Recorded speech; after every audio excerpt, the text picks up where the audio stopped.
Pick Pink and help TM Pick and Pay support breast cancer awareness. This time check is brought to you by TM Pick and Pay.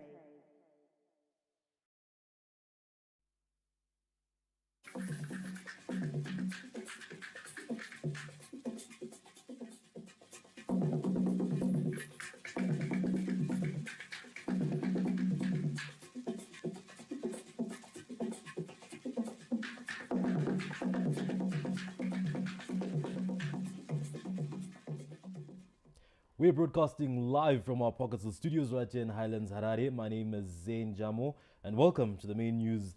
And of course, it's always a lovely evening to you, Joyce. Well, indeed, it is a lovely evening to you, Zain. A warm welcome to our viewers. My name is Joyce Mabika. Nobu Maungwa is on sign language. And of course, later on, Arthur Evans will be joining us from our Montrose studios, but we kick off the bulletin with these headlines.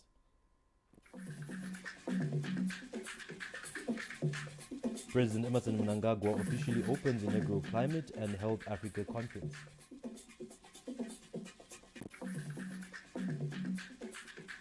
Comrade Jason Chirinda, who died in Madziwa on Sunday, declared a national hero.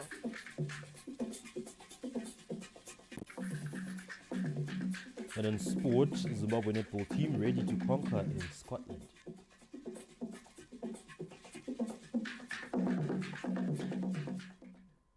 Those are some of the stories to look forward to in this bulletin. For now, we'll give you our leading story. President Emmerson Mnangagwa has challenged Africa to confront challenges brought about by climate change on health to protect its citizenry. He was speaking at the official opening of the Negro Climate and Health Africa Conference in Harare this Wednesday. Our diplomatic correspondent, Josephine Mugia, gives us more details.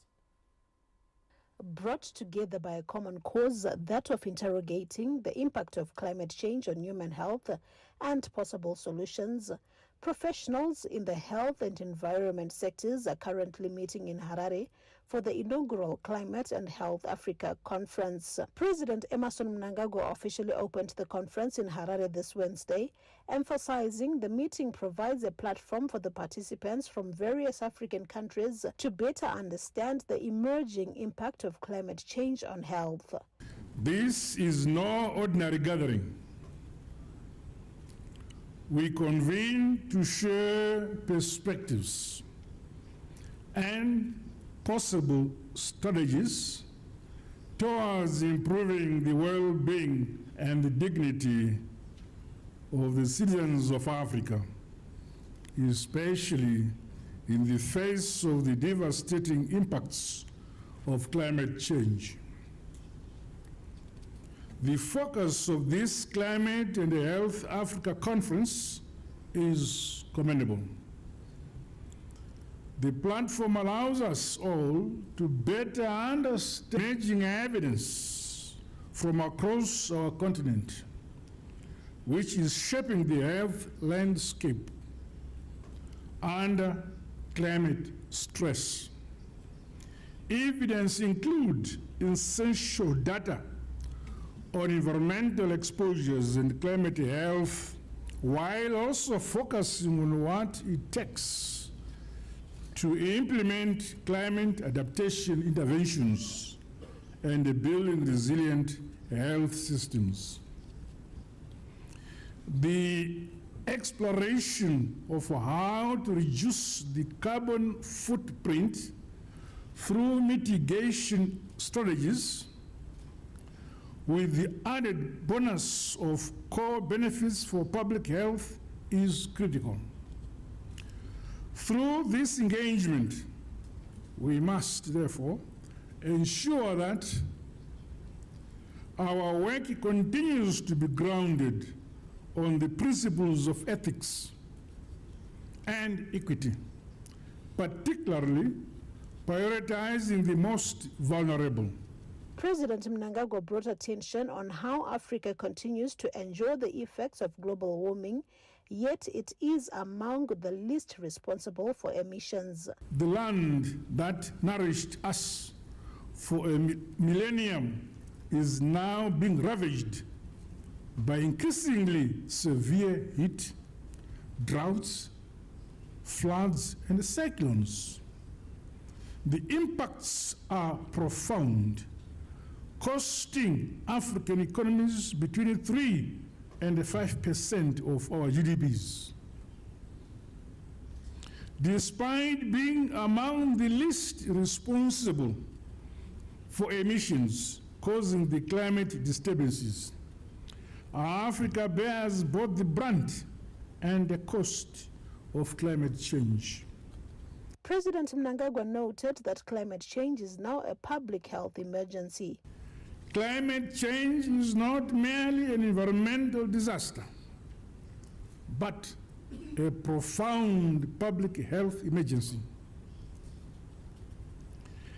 As temperatures rise and heat waves stretch longer, we are witnessing the proliferation of heat-related illness and deaths.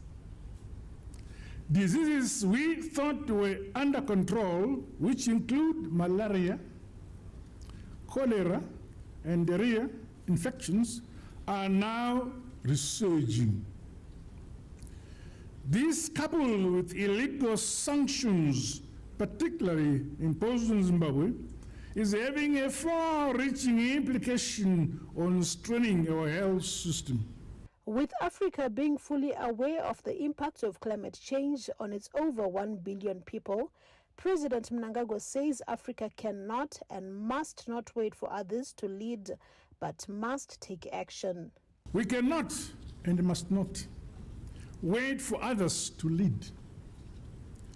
Through such pivotal platforms, let us commit to concrete action, exchange innovative ideas and technologies, as well as share experiences. The right to protect our citizenry can never be delegated. As African nations, we must be at the forefront of protecting our people, our flora and the fauna, while advancing our development aspirations and livelihoods as a people. The decisions we make at this conference should thus pave way for a healthier, more sustainable and prosperous Africa, where no one and no place is left behind. The head of state called on the delegates attending the conference to commit to climate-resilient health systems, where African nations must embed climate adaptation and mitigation strategies into national health plans and national development strategies. The inaugural conference is expected to come up with a blueprint on climate change and health. Josephine Mugio, ZBC News, Harare. In a related story, speakers at the Climate and Health Africa Conference underway in Harare have sounded the alarm on climate change's deadly impact on African health and called for a united front to tackle the crisis. The inaugural Climate and Health Africa Conference, which was officially opened this Wednesday, brought together over 500 delegates from 47 countries to address the impact of climate change on Africa's health and survival, with several speakers emphasizing Africa's vulnerability to climate change. There is something in the air that is killing people in Africa. Sometimes slowly, sometimes fast. But it is man-made. The people of Africa affected by climate change face two monumental challenges. First, Africa is the continent hardest hit by climate change. Yet, it has the fewest resources to cope and has received minimal support from those responsible for this crisis. The climate crisis threatens to undo the last 50 years of Africa's progress in development, health, and poverty reduction. The WHO Regional Office for Africa is helping to build momentum towards our sector's stronger leadership in placing health at the heart of climate negotiations, because health is the human face of climate change. Climate change is not just a theory. It is our harsh reality. Our generation, this generation, has experienced and suffered its devastating impacts. We are also enduring its consequences every single day in our life. And we're also feeling its crippling effects across our communities and the health system. The Minister of Health and Child Care, Dr. Douglas Pombeshora, and Acting Minister of Environment, Climate and Wildlife, Professor Paul Mavima, described climate change as the world's greatest threat to humanity, posing a fundamental threat to human health. We are the guardians of Africa's future, charged with the critical mission of safeguarding the health, prosperity, and dignity of millions of our people who are already enduring the relentless and unforgiving consequences of climate change. Today, we are not here to merely represent our nations, but to seize the mantle of leadership in this struggle. Let us not mince words. Our mandate is urgent and our responsibility is paramount. This conference is testimony to the nexus between climate change and healthcare. This historic gathering represents Africa's proactive stance on one of the most pressing issues of our time, climate change. The conference is expected to produce the Harare Declaration on Climate and Health in Africa, a call to action and commitment. Abigail Tembo, ZBC News, Harare. One of the pioneers of the liberation struggle, Comrade Jason Chirinda, who died in Madziwa on Sunday, has been declared a national hero. The declaration was announced after the extraordinary session of the ZANU-PF Politburo at the party headquarters in Harare this Wednesday. Our chief correspondent, Ruben Barwe, gives us the details. The ZANU-PF Politburo had an extraordinary meeting in the capital to discuss the status to be accorded to one of the pioneer freedom fighters, Comrade Jason Shejira Chirinda, who passed on the 27th of October 2024. The request came from Mashonaland Central Province, where he was farming in the Matepa-Tepa area. The veteran and pioneer freedom fighter, whose other group led by Comrade Chatambuza perished at the Chinhoyi battles in 1966. He was captured and sentenced to death, and later his sentence was commuted to life imprisonment. Behind the prison walls, the late Comrade Chirinda was to meet and serve a prison sentence with the President Comrade Emmerson Dambudzo Mnangagwa and the likes of Comrade Lloyd Gundu and V. Mulambo. The party spokesman, Comrade Chris Mutswangwa, gave journalists the decision taken by the Politburo at today's meeting.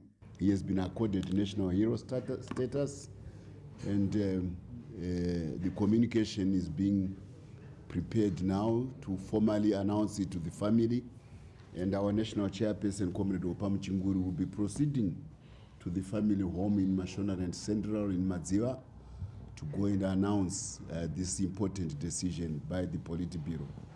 This comrade, Chakaipa Chirinda Cheshira, was among the first cadres.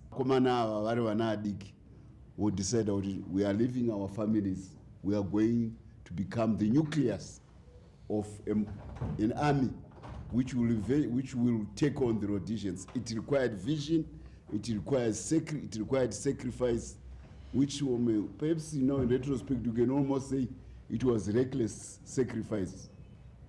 But their vision was not in vain, their sacrifice was not in vain, and among the countries which showed that we can fight a modern military war and win against a modern imperial power, Zimbabwe shines high on the hills, on the Kilimanjaro of African military revival.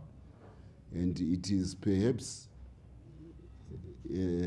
emblematic that once the army of the Rhodesians was defeated here, the British Catspaw of the Imperial Army of England, of Britain, South Africa negotiated peace.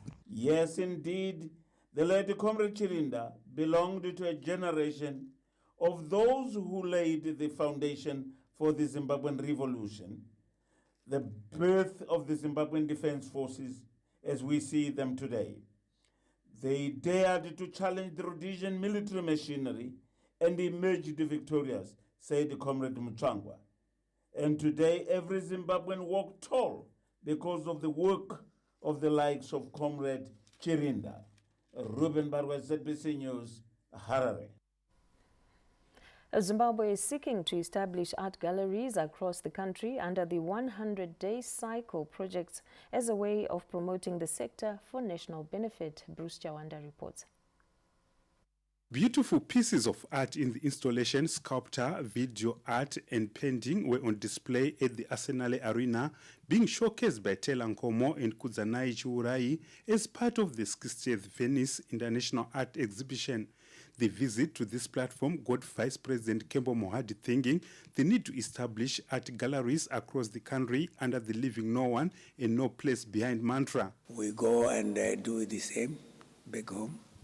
Promote our artists, see to it that they've got their own galleries. After having done so, and then we try also to get a gallery that depicts the paintings of our region, which is the SADC, and then the African one. So once we have done so, then we'll become actually gurus in the art sector in Africa, SADC, and also back home. Vice President Mohadi said there is need to create a working system for artists to maximize on the numbers while giving young people a platform to learn. So we need to go home, do what we think we can do, create a system or a system whereby that is going to attract our artists to come and subscribe, that is to submit their paintings for display, and also conscientize the generality of the public back home to appreciate art. Deputy Minister of Sport, Recreation, Arts and Culture, Honorable Emily Jesiah, said they are going to include the project on the 100-day cycle to get it in motion. The Ministry of Sports, Recreation, Arts and Culture is going to incorporate the exhibition of our local artists in Zimbabwe in its 100-day cycle project. We're going to create platforms where we're going to be showcasing the works of our artists who are already established, as well as upcoming artists, so that they have artists that they look up to, and we help them to develop their skills. Zimbabwean artists at this year's mega event have proved beyond a doubt that they can match international standards, hence the push from government to domesticate some of the initiatives adopted at the Venice Biennale International Art Exhibition. Bruce Chawanda, ZBC News, Venice. Government's heritage-based education 5.0 model is bearing fruit as it continues to bridge the gap between research, innovation and industry while promoting collaboration between the academia and industry. Let's get more. The University of Zimbabwe Research, Innovation and Industrialization Week is underway in Harare, characterized by exhibitions of different innovations from tertiary students. The students displayed various innovations highlighting their ingenuity and potential solutions to pressing national challenges. I'm the inventor of the LPG gas detection and mitigation system. The system is designed to prevent gas fires that are troubling Zimbabwe. Let's say there's a gas leakage that happens in your house. The system will automatically cut off any leaking gas that's in the premises at the source of the gas, at the gas tank. And when it does that, the system will send a signal to this box. The box will start buzzing to alert anyone that's in the premises, in the household. This is a pyrolysis plant. So this plant produces fuels such as your diesel, naphtha, kerosene, LPG gas, and asphalt for road paving. So this plant, the feedstock for this plant is used car tires, used oil, plastics, biomass, and coal. These are our feedstock. So we burn the feedstock at high temperature. We are using a catalyst. We have a catalyst that helps us to burn these plastics, and we burn the plastics under high temperature. We separate them according to boiling point. The Industrialization Week aims to foster a culture of innovation and entrepreneurship among students while promoting collaboration between the academia and industry. This is what it should be. so that the students that we teach, they are able to innovate and they are able to carry their innovations into industrialization and produce this for mass consumption where possible. This is certainly in line with the 5.0 model. The Industrialization Week coincided with the official opening of the university's applied psychology clinic at the campus. What brought it about was the challenge to say we do have mental health as emerging as a key development issue. We do have drug and substance abuse as really a scourge that the country is grappling with. So what do?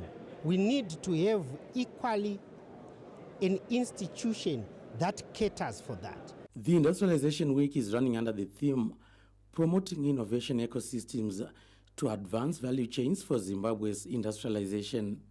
John Nandara, ZPC News, Harare.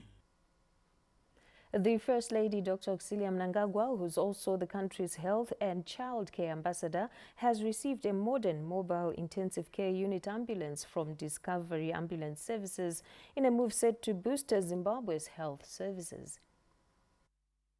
Charmed by the First Lady, Dr. Auxilia Mnangagwa's tireless efforts to enhance the country's healthcare facilities and her commitment to improving lives and promoting healthcare accessibility, Discovery Ambulance Services has donated a modern intensive care unit mobile ambulance to Dr. Mnangagwa this Wednesday. The mobile intensive care unit will enable the provision of emergency medical care during transportation to hospitals and between hospitals.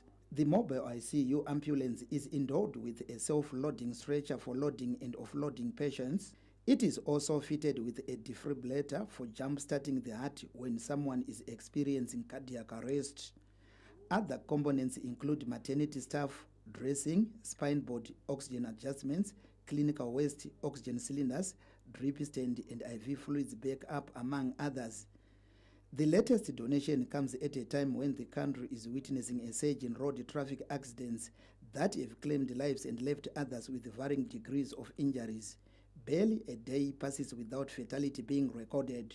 Presenting the ICU mobile ambulance to Amai at her offices in Harare this Wednesday, Discovery Ambulance Services Chief Executive Officer Mr. David Munowai said the donation is in recognition of the First Lady's sterling philanthropic works. We are inspired by her works as the Minister, as Ambassador of Health to the country, and she's done a lot of great work across the country in helping. And you know, we are there to first to say we have a fleet of what we call the disaster management buses that also work hand in hand with her when she does when she goes for outreaches. Let's say when there's a disaster within the country, Mvura, in terms of heavy rains that are washing out houses, like in Makoni recently, that happened. So we are looking forward to working with her and also working with the Ministry of Health and the Ministry of Transport as well. Discovery Ambulance Services practitioner in charge, Mr. Elliot Chivige, walks us through the features of the mobile ICU ambulance. We can safely say this is a moving ICU. It's got everything that you can find in an ICU ambulance. It's got a self-loading stretcher. We've got defibrillators, patient monitors to be monitoring your blood pressure, your heart rate, ECG. There's also a suction machine, infusion pumps, syringe pumps, all equipment found in an ICU. So we can safely say we have handed over an ICU unit. The First Lady was visibly moved as she accepted the ICU mobile ambulance, expressing her heartfelt gratitude for the noble gesture. I have these two buses that are screening people countrywide, and just now we're going to come up with a program that these two buses are going to provinces, having some 2-3 days, women being screened. So this one will be handy in the event that there's somebody who has been in a critical condition. And remember, it's an ICU ambulance, telling us that the help that he or she was looking for to get from the nearest hospital, it will be rendered to her, to him on the way. And this is all about saving life. So I'm very happy that it has come at a time when I wanted to have an ambulance. As the country's health and child care ambassador, she recognized the significant impact this donation will have on Zimbabwe's healthcare system, particularly in enhancing emergency medical services. Ambuya are always sick with an ailment that people don't understand what it is. Or uya abeukane nengoro kana atsikwane muka elephants. We are talking of all the areas in our country. This ambulance is handy, then it will help the first hand of treatment will be catered for in this ambulance, as it is an ICU, fully equipped. Dr. Mnangagwa's concern for well-being of the people is seen going around the country's provinces, including hard-to-reach areas providing quality health care services. The mother of the nation, who often says her heart wish was to become a nurse, is a holder of an Advances Industrial Aid certificate from the Zimbabwe Red Cross Society and usually assists medical personnel with temperature checks, blood pressure and weight checks during her outreach programs. As the country's health and child care ambassador, Dr. Mnangagwa is always on the move, utilizing her modern mobile hospital and clinic to bring quality medical services to communities countrywide. The modern mobile hospital and clinic has traversed the country, bringing comprehensive medical services to the doorsteps of marginalized communities. Peter Chivima, ZBC News, Harare. Meanwhile, Lands, Agriculture, Fisheries, Water and Rural Development Minister Dr. Anxious Masuka has implored African developmental partners to embrace the Pfumvudza Ntwasa concept, which has become a reliable source of food and nutritional security for millions of rural Zimbabweans. With statistics showing that 1 in every 5 people in Africa is undernourished, commemorations for the Africa Day for Food Nutrition Security and the Comprehensive Africa Agriculture Development Plan being held in Harare brought together developmental partners and agri-experts from across Africa to institute vibrant policies to avert hunger through agriculture. A guest of honor, Lands, Agriculture, Fisheries, Water and Rural Development Minister Dr. Anxious Masuka highlighted a number of food and nutritional systems and transformation models, including the Pfumvudza Ntwasa program and the Rural Business Unit concept as the best food security stopgap measures which Africa can replicate to deal with climate change and hunger. What needs to happen first is for agriculturalists to be able to contextually indicate to those that allocate resources the importance of agriculture to economic development in Africa. That Africa is a predominantly communal rural population dependent on agriculture. Up to 70% of the population resides in rural areas and they are doing agriculture on a daily basis, in most instances at a subsistence level. Agriculture done differently, as we are beginning to see in Zimbabwe through the sustainable intensive conservation model, Pfumvudza Ntwasa, can uplift communities by providing household food security, but also automatically providing a surplus which they can sell and begin to generate income. Commissioner for Rural Economy and Agriculture of the African Union Commission, Ambassador Joseph Sako, underscored the need to set timeframes for African government to implement the Malabo Declaration of 2014, which calls for member states to set aside 10% of their budgets for agriculture development. The request of our head of state and government, African experts and partners, so the need to draft the 10 years CADEP strategy and action plan, which is set to advance Africa's inclusive agri-food system transformation for sustainable economic growth and shared prosperity. Held under the theme Cultivating the Nexus of Food, Nutrition, Agri-Food Systems and Education for Africa's Growth, the conference has noted the need to build human capital, resilience and successful models that will transform agriculture and boost food and nutritional security. 10 Time Nengwa, ZBC News, Harare. Preparations for the 4th ordinary session of the 6th Pan-African Parliament PAP, which starts on Monday next week in Midrand, South Africa, are underway. The PAP is expected to tackle a number of issues, including peace and security, climate change and food security in Africa. We get more from our news editor, Ian Joma. The Pan-African Parliament is seized with various issues affecting the continent based on its oversight role to ensure the needs and expectations of the citizenry are met in line with the continent's development aspirations. This was topical when the PAP Bureau met African ambassadors and the Bureau of the Diplomatic Corps in Midrand, South Africa this Wednesday, ahead of the fourth session of the 6th Parliament, which begins on Monday next week. We are meeting the ambassadors, meaning the representatives of member states on this continent, member states, African member states. They represent their countries. And we were sharing with them so that they also communicate back to their capitals. The PAP is also alive to peace and security issues affecting the African continent. As you know, we have not done well as a continent.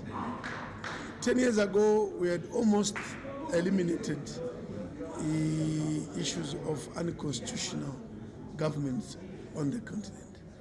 But in the last 4 years, it appears there's been again a move backwards. The meeting was also an opportunity to draw the continent's attention to the conflict in Sudan, which has become a humanitarian crisis. The RSF militia are continuing their attacks, their raids on villages and rural areas. The fourth session of the 6th Pan-African Parliament will tackle a number of issues, including a common position for Africa at the United Nations Climate Change Conference set for Baku, Azerbaijan next month. Ian Zoma, ZBC News, Midrand. Zimbabwe has urged the international community to prioritize the needs of vulnerable groups and swiftly establish the Global Biodiversity Framework Fund at COP16. Yolanda Moyo gives us more. This Tuesday, high-level delegates from around the globe gathered in Cali for the opening of the 16th Conference of the Parties to the UN Convention on Biological Diversity, COP16, the first biodiversity COP since the adoption of the Kunming-Monroe Global Biodiversity Framework in December 2022 in Canada. Zimbabwe's Minister of Environment, Climate and Wildlife, Dr. Thembi Sonyoni, addressed the high-level session outlining the country's ambitious environmental policies aimed at curbing biodiversity loss and promoting sustainable development. Zimbabwe has developed an innovative science-driven biodiversity economic policy. Through it, the country has established a transfrontier conservation area in the SADC region, which is a significant milestone in our journey towards sustainable development and environmental stewardship. Additionally, we have the national wetlands and forest policies guiding the country's efforts towards conservation and restoration of our biodiversity. The minister also stressed the importance of prioritizing the needs of the most vulnerable, including women, youth, and marginalized rural communities who rely on biodiversity for their lives and livelihoods. The United Nations Secretary General Antonio Guterres called upon the private sector to contribute towards halting and reversing biodiversity loss by 2030. We cannot afford to leave Cali without new pledges to adequately capitalize the Global Biodiversity Framework Fund and without commitments to mobilize other sources of public and private finance to deliver the framework in full. And we must bring the private sector on board. Those profiting from nature cannot treat it like a free, infinite resource. They must step up and contribute to its protection and restoration. The theme for the conference in Cali, Colombia is a COP of the people, with discussions focused on biodiversity conservation, environmental justice, and the role of indigenous and local communities in shaping sustainable futures. You're watching the main news. Remember, these and more stories are available on our website. Visit www.zbcnews.co.zw. Or you can get in touch with us on our social media handles, that is at ZBC News Online. Ahead in the bulletin, when we look at sport, a Zimbabwe netball team are ready to conquer in Scotland.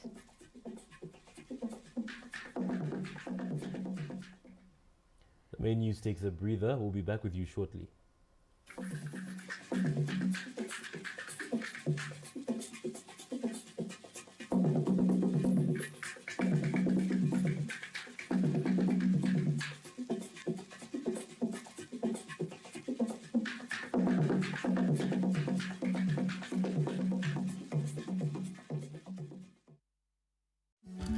EcoCash gives you more.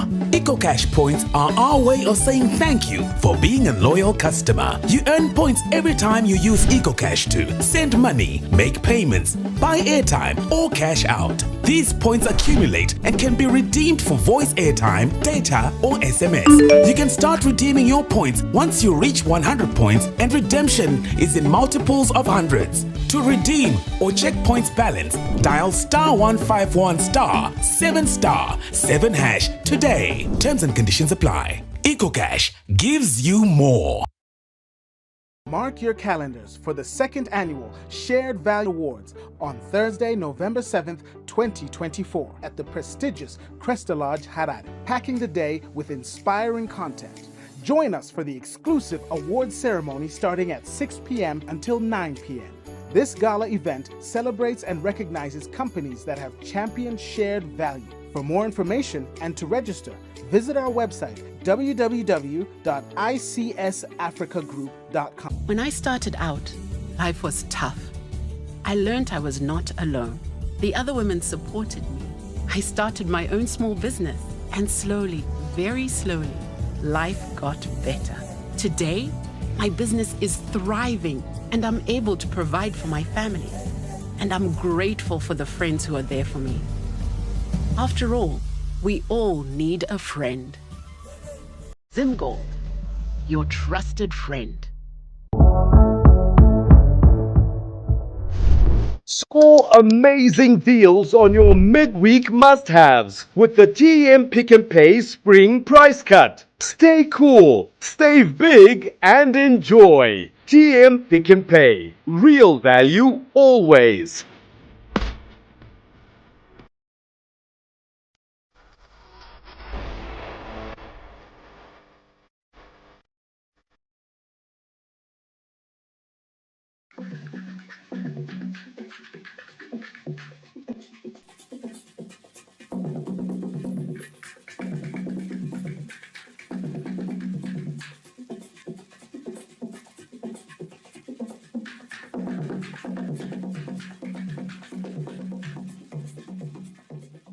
Welcome back. Farmland distribution and urban settlement regularization came under the spotlight during this Wednesday's National Assembly question and answer session. Wellington Makonese has more. The National Assembly question and answer session resumed this Wednesday with legislators probing government's position regards distribution of land in farming and communal areas. Gwaro rinogarisa munhu pamunda rinofana kupuwa negurukota rinoona nezveminda. Saka zvinoreva kuti vose vangangova nefungwa kana vari kupa munda vari kutotyora mutemo. Nokuda kwokuti gurukota rekupa minda ndio chete rinokwanisa kupa munda. Legislators also quizzed government standing on regularization of urban settlements. Minister gurukota rezvemitemo, Minister Ziyambi ndivo sachigaro vechikwata chakagadzirwa nomukuru wenyika kuti chikwanise kupa magwaro kuna ava vagarisa kwenguva yakareba. Vakatanga kuparura kuEPWES uko kwatinoziva kuti kuEPWES kwakapuwa vashoma, asi zvino musangano watakaita mavhiki apfuurayo tanzwa kuti kwaane zviuru 11,000 pachirungu. Government also spoke on modalities to boost the mass transport system to reduce road carnage during the forthcoming festive season. Saka itsika yedu tichishanda zvakare kuti pachirungu inonzi urban transportation system, kutakurwa kwevanhu mumaguta kunenge kuri kubandiko relocal government zvakare. Toda kuisa musoro pamwe chete toona kuti tingaite mabhazi akati kurei anotakura vanhu vane uwandu kuitira pane pakufamba vanhu vasange vachimhanyira kuti motokari kwatiri kutaura. Saka muchaona kuti ndo urongwa huripo. Hatisi kungomirira ipapo zvakare, tiri kuda kuvandudza pachirungu inonzi matrams, pamunoona tuzvitima tudiki tuye tunoti takurei vanhu mumadhorobha. Other issues debated include the involvement of Mutapa Investment Fund in resuscitation of industry. Wellington Makonese, ZBC News, Harare. Meanwhile, the death of 4 men from Marangi last week has stirred debate on the safety and efficacy of herbal medicines, which are proving to be popular among men. The said incident occurred in Marange last week after victims consumed a suspected aphrodisiac made from aloe vera plants. 4 died while 2 were hospitalized. Despite this incident, herbal concoctions remain popular among men interviewed by ZBC News in Harare this Wednesday. Matsinga edenanga bloka nokuti pangu pacho azhinji tinogona kusangana nawo madzimai akasiyana siyana. Saka zvino tikashandisa maherbs edu isusu zvinotibatsira. Kana mishonga yedu yatikoshera guchu redu ratinonwa iri kuvanhurume rinodetsera zingaiti kuklina mudumbu system yedu. Mishonga yakawandisa inokwanisa kutibatsira kuti tikwanise kubatsirikana mukati medzimba dzimwe dzaparara. The ZBC News crew also came across several people selling herbal concoctions. Muguchu tinoisa miti yakati wandei. Tine murumanyama, tine mutamba, tine mupfura, tine mukundanyoka. Tineza mando dzemiti dzinokwana 7 muchigubhu 1. Enezvi makastoma awanda zvekuti unotoona kana zvara kunovira kwakunosvibira uku varume vanouya masikati ano vanonyara. Akakandeita dola kumwira pano. Doro racho iri price raro ndakazadza $5. Every time nachida yese anongondipo $70. People are, however, being urged to be cautious when taking herbal medicines, as most of them have no prescribed dosages. Vazhinji vacho havachina ruzivo nekuda kwokuti vamwe vacho vazhinji vakutsvaka mari. Vanhu ngavatenge mishonga pano pakarongeka pane zvinhu zvinonzwisisika handitika kutongoti munhu anongonokora madhaka ongoya kuti kupa chinhu unodya.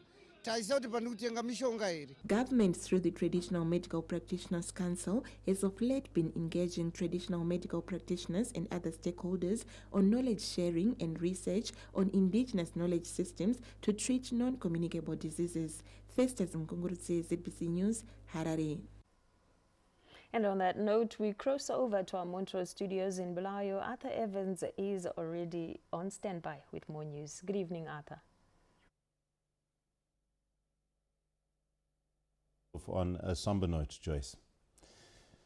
A somber atmosphere engulfed the Bilashaba community of Gwanda South as they buried one of the youngest chiefs in Matabeleland South, Chief Marupi, who died last week of a short illness. As the hearse carried the body of the late chief to the Marupi Homestead Arena, there was dead silence.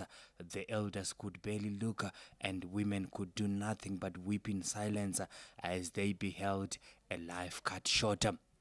This is their beloved Chief Marupi, who died on the 20th of this month after a short illness. Speaker after speaker, the community eulogized the late traditional leader as an epitome of humility.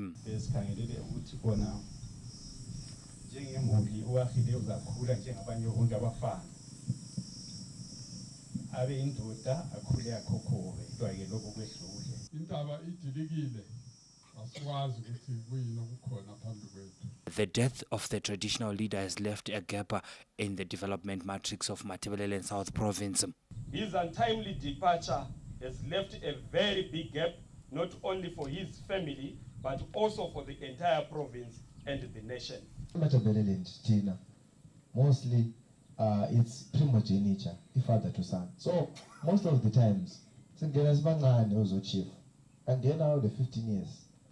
We are getting now the 18 years. Most of the times, we have something to develop. We have something to the civil is training our code.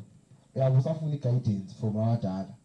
We have something community who support. The president of the Chiefs Council, Chief Mchane Kumalo, called on the community to respect the cultural values and ethos of succession. Yithi njalo esikhohlisayo bona laba bemuli asingabakhohlisa bemuli asibaluleke ukwenzela ukuthi umsebenzi wokukhetha omunye ozathatha indawo yaleli jaha kube ngumsebenzi olula. Yalicela zakhamizi zalapha ukuthi likwenze kube lula kulaba bantu asebelahlekile. Thina ke sivame ukuthi indawo eziningi abantu bakhala okomnyaka asijahanga ukuthi abantu besakhala bahlale phansi sebedingana le nduna.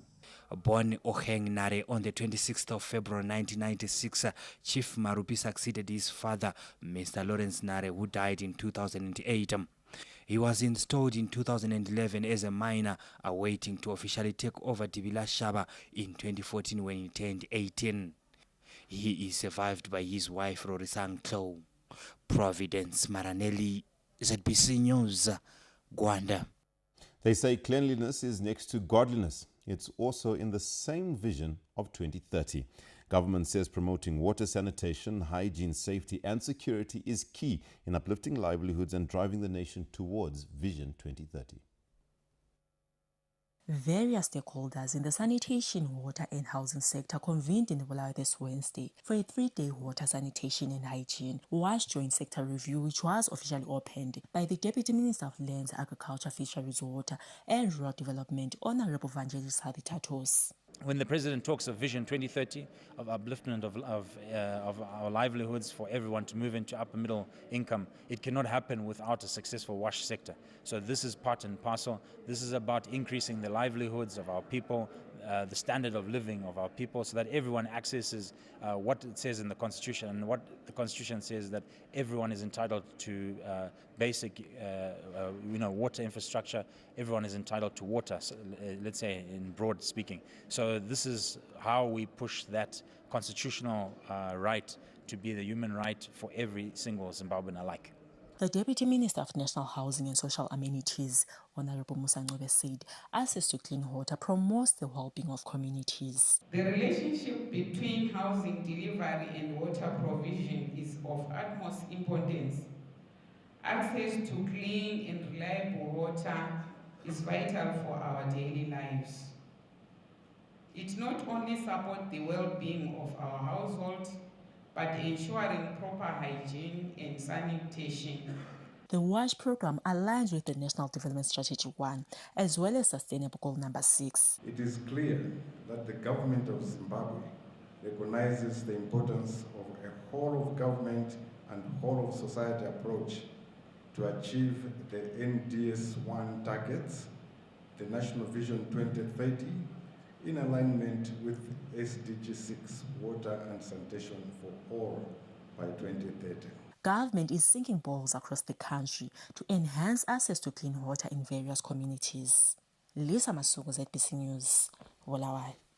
Conjoined to the nexus of our previous story, over 1,000 people from Radway community in Berengwa Central are set to experience improved livelihoods after the rehabilitation of Meredesi Dam by government and its development partners. As the climate change continues to devastate communities, the rehabilitation of Meredesi Dam in Berengwa, which dried out last summer, will ease water challenges in the area and usher in significant agricultural activities. Izvi zvinogona kutiyamura todotora seproject kuti zvidzokere pakare tirege kuva nedambudziko rokuti murivo pamba hapana uye vana havasi kuenda kuchikoro. Tinoona sokuti kana tatarega kurigadzira utano hwedu hausaiwo wonyatsokubira zvakanaka. Nekuda kuvharwa kwedhamu iri kwarakaita madhaka, vanamai vakutambudzika, vamwe vakutokorokoza zvingaenderana nezere ravo. Government says the rehabilitation of water bodies plays a vital role in transforming the agriculture sector in the district. Katika harvesta mvura zvatoda kuita panapa izvi toita irrigation yearea inoi, vanhu vorima throughout the season, throughout the year, all year round. Toda kutenda muono womutungamiri wenyika. Government is on a drive to promote dam rehabilitation and construction countrywide to increase food and nutritional security. Karajushe, ZBC News, Berengwa. Hopes are high as well as in the Lowveld, where preparations for the forthcoming summer cropping season are now at an advanced stage in the province, with distribution of inputs for the Presidential Climate-Proofed Fumvudza in Twasa program having commenced this week. It is around mid-morning and a group of women in Chipimbi village in Chirezi East constituency are busy mulching a Fumvudza plot belonging to Gogoma Gundani with Mopani leaves. As part of initiatives meant to motivate every villager in the area to fully embrace the Fumvudza in Twasa program, women in Chipimbi village are working together to prepare their Fumvudza plots in time for the planting period. Takatora mulching tichiunganza mashizha kuti gore rino hakuna chikafu. tikaunganidza mashizha tichiziva kuti mashizha awo emupani ng'ombe hadzinyanyi kumahya ndaatinoisa izvezvo asati atopera kuihwa nenyaya yekuti anoenda ane mhepo patodzvara tinotomawedzera akatoita matutu navamwe vangu vose vakatounganidza matutu. Patakazoona kuti pfumvudza yakanaka manje vana mai vedu vachikohwa takaona kuti zvinobudisa pfumvudza inonyatsa kubudisa zvakanaka nekuti izvezvi taakuteverawo magurupu ana mai vedu tajoinawo magurupu ana mai vedu ekucherawo pfumvudza takachera makomba edu tikaisa mulching tamirira kuti tipedze zvimunda zvasara tigwana kuupedza kuti takamirira mvura kuti iwedzere tiwane kuzodzvara. A SNAP survey conducted by this news crew revealed that each homestead now has 3 pfumvudza intwasa plots ready for the summer cropping season. Kuti vashande vari grupu zuva rinopisa especially September October poita kuti kune vanenge vachitanga panogosha panenge pasina kupfava pasi panorwadza saka kana vari group zvinova encourage panoita ka sort of motivation. Chiredzi District Agri-Tax Officer Mr. Tongai Bodi said the inputs distribution program commenced this week with the district specifically focusing on traditional grains. Rerino takatageta 45,000 households pakucherwa kwemakomba epfumvudza. Tiri kuona kuti pari zvino tava above 60% in terms of compliance. Varimi vedu over 35,000 vatova nemakomba. Government is targeting to support 9.5 million plots under the Pfumvudza Intwasa program this summer cropping season to ensure enhanced food security through increased crop production and improved agricultural productivity. Geima Tambo, ZBC News, Chiredzi. Well done to the farmers planning for the forthcoming summer cropping season. Now, speaking of plans, we'll take a break, but we hope that part of your plans is to stay with us.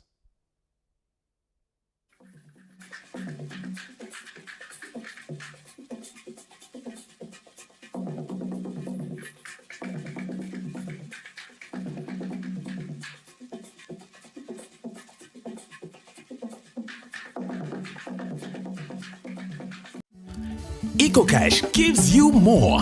EcoCash points are our way of saying thank you for being a loyal customer. You earn points every time you use EcoCash to send money, make payments, buy airtime, or cash out. These points accumulate and can be redeemed for voice airtime, data, or SMS.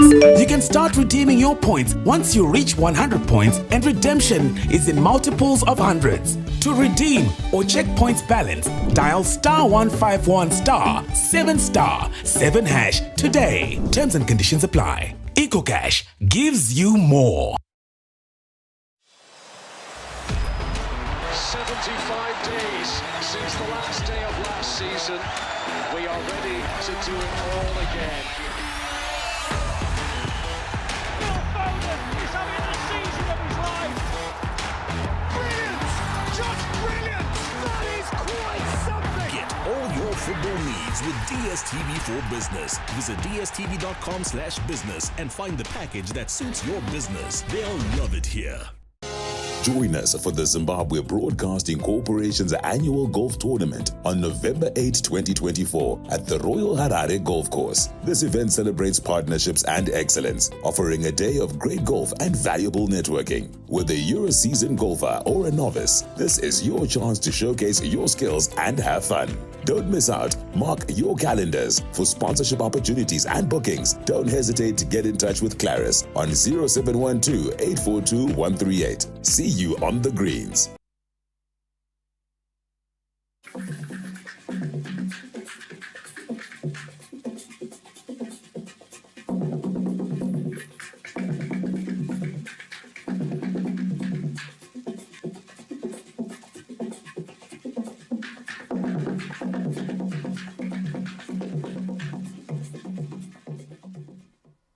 Welcome back. Thank you for staying with us.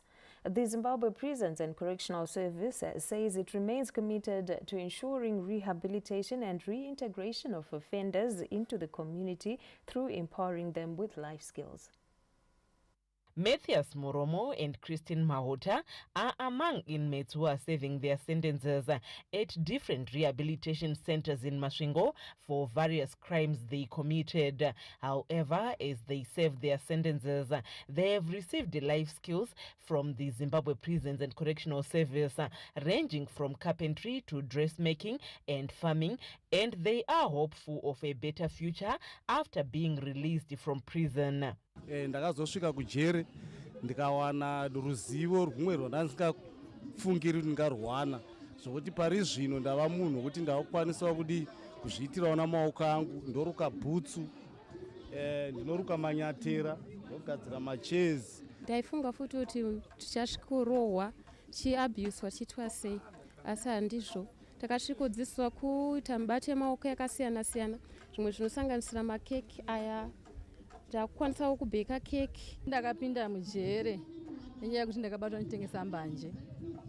Saka ndapindawo zvandakandodzidza, ndakadzidziswawo mibate yemaoko, zvakaburitsa nekuruka musoro, kusona. As Zimbabwe joins the rest of the world in commemorating the Prisons and Correctional Service Day, the Zimbabwe Prisons and Correctional Service says it continues to adopt reforms that ensure successful rehabilitation and reintegration of inmates. Today we gather to recognize the tireless efforts of our correctional services in advancing penal reform, promoting human rights, and fostering a safer society.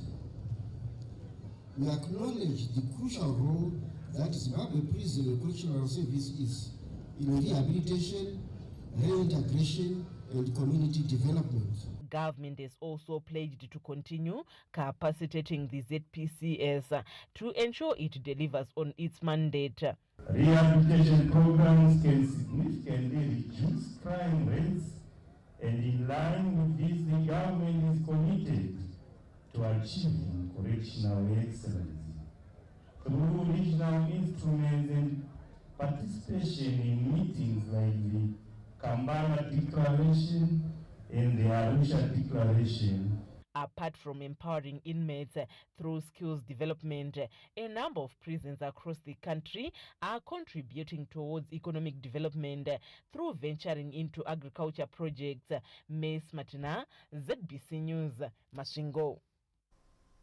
The European Union has endorsed Zimbabwe's economic growth potential after the signing of 4 financing agreements worth $80 million United States between the EU and government. The agreement signed this Wednesday created a platform for the review of ties between the European Union, EU, and Zimbabwe. The agreements, which will see the EU trading bloc availing about $80 million United States to agriculture, biodiversity, governance, and gender equality, has further proved the positive results of Zimbabwe's engagement and re-engagement agenda. EU economies have reaffirmed commitment to supporting Zimbabwe. The European Union has a comprehensive trade agreement with Zimbabwe, so it's called the Economic Partnership Agreement. With that agreement, we are currently the 4th biggest trading partner with a volume of 700 million per year, and we are, and you will like that, we are the biggest buyer of horticulture products. I believe there's a lot of room to do more. And I count on the media as well to promote this, the knowledge about the Economic Partnership Agreement. Treasury has applauded the EU for its commitment towards building the socio-economic development of Zimbabwe. The project will focus on the following interventions.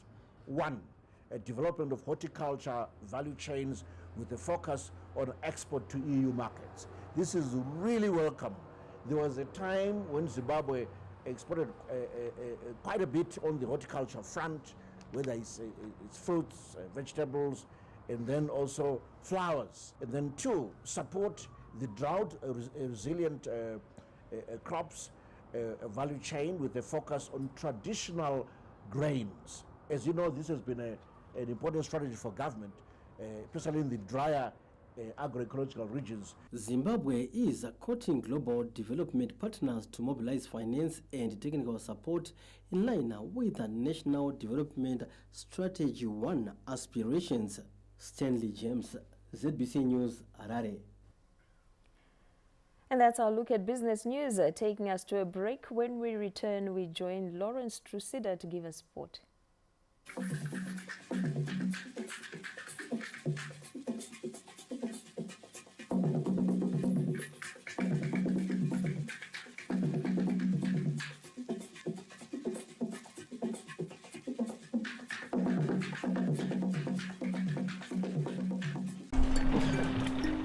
Shark on the line. He took my fish.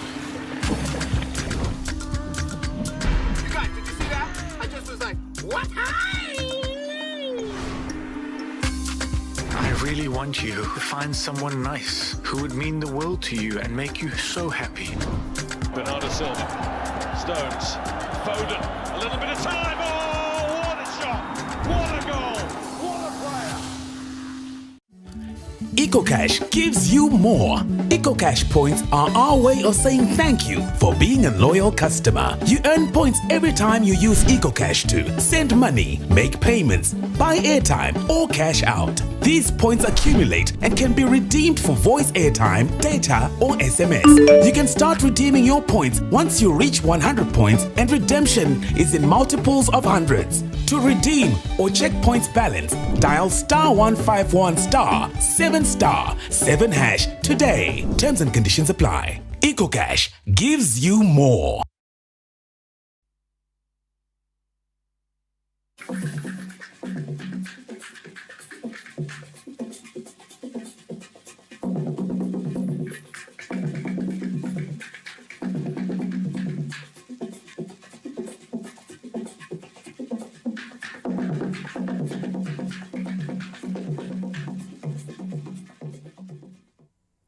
Good evening once again, and thank you so much for joining us on sports news this evening, as we get to give you what has been happening through the day. My name is Lawrence Trusida. We start off with netball news, where the Zimbabwe national team, the Gems, have left for Glasgow, Scotland, to take part in the inaugural Celtic Cup.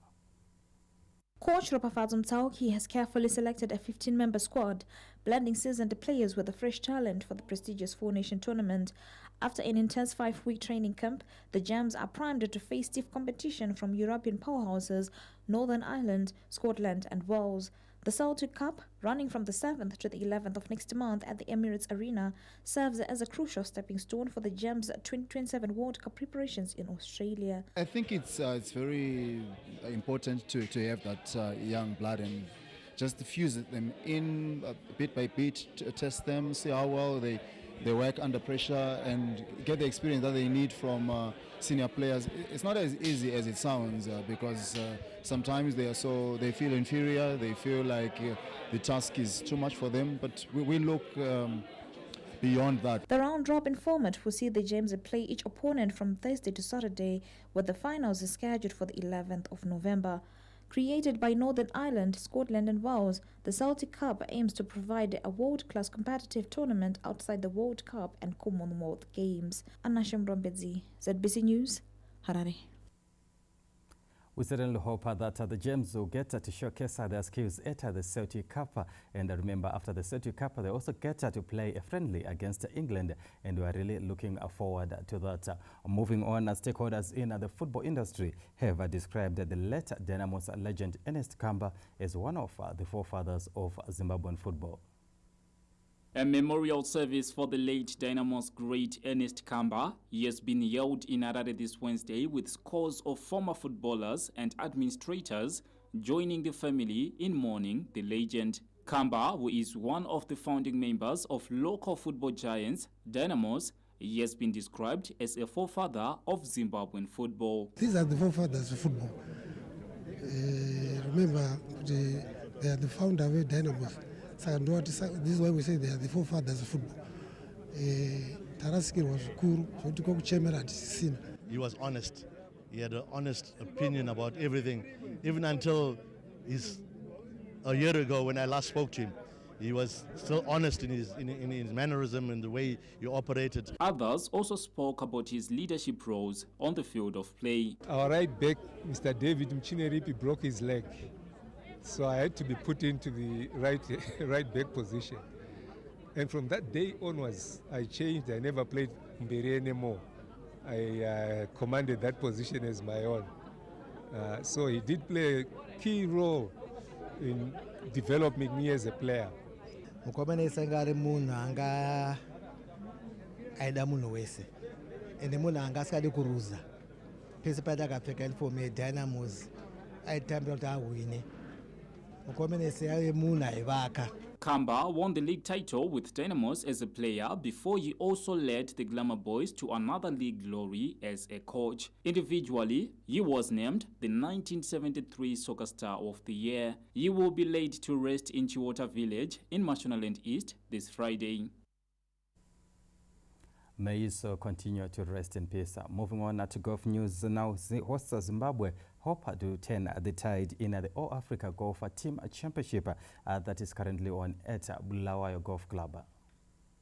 South Africa had a decent start to the All Africa Golf Team Championships after managing 7 minors under par 209, putting them ahead of second-placed Egypt with 5 strokes. Chimanimani born and bred golfer Vincent Kidambazina was the star attraction, posting an impressive 2 minors under par 70 to help host Zimbabwe occupy 4th place after the day 1 of the contest. Captain Michael Wallace led from the front and was the second-best Zimbabwean on the individual leaderboard in a 3-way tie. Zimbabwean coach Simon Murungwen is optimistic it is still early days and his boys will find their form. We are trying to improve from our last edition, and us being the hosts, of course there's a lot of pressure, there's a lot of expectations, but the guys have been practicing a lot and we came here quite early to prepare and adapt to the course setup and course condition. So yes, but we received some rain, so the course is playing completely different from what it was last week. So we quite happy though that we're here with the team and we've got the best team that we can field. Tournament director Michael Mahachi was a satisfied man after day 1 of the competition. It's actually this second day in terms of the golfing aspect.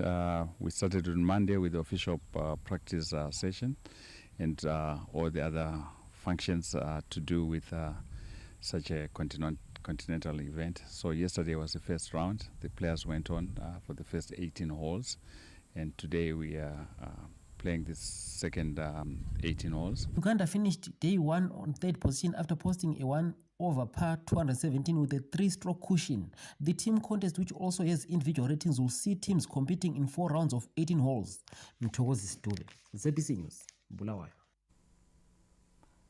We hope that our team will continue to push as they've moved into 2nd place in the team championship. That's a wrap on sports news for this evening. It's now time for the weather update.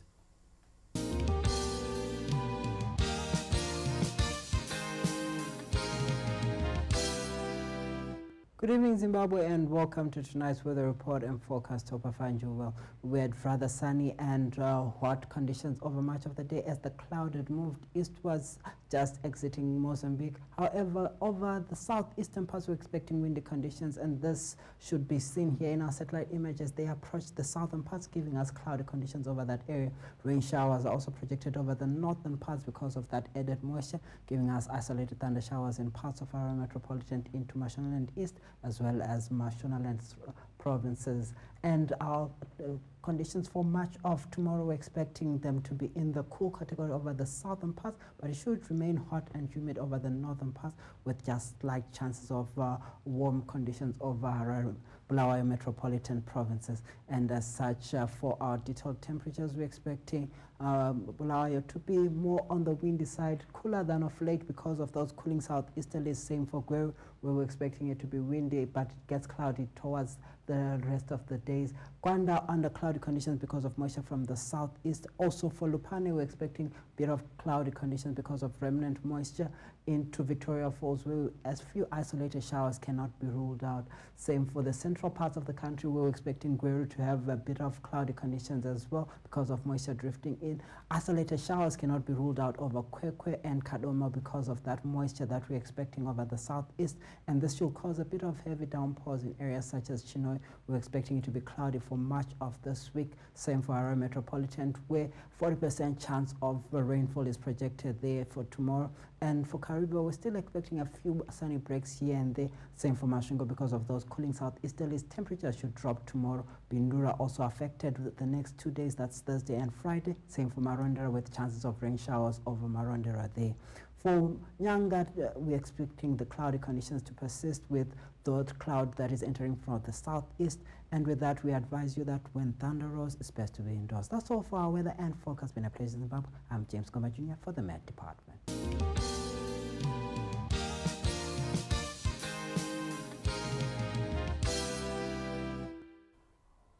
Well, that caps tonight's bulletin from the crew behind the scenes and all of us here.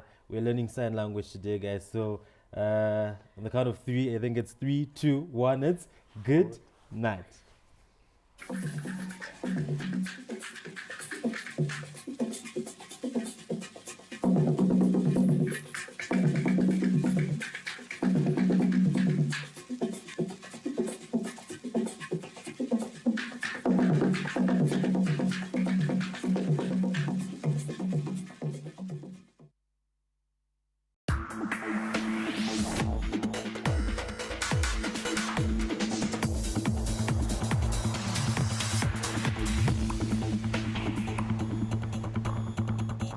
Keeping up with ED, your favorite program is back after a short break. Now, this episode commences the second season of our broadcasting calendar of the program.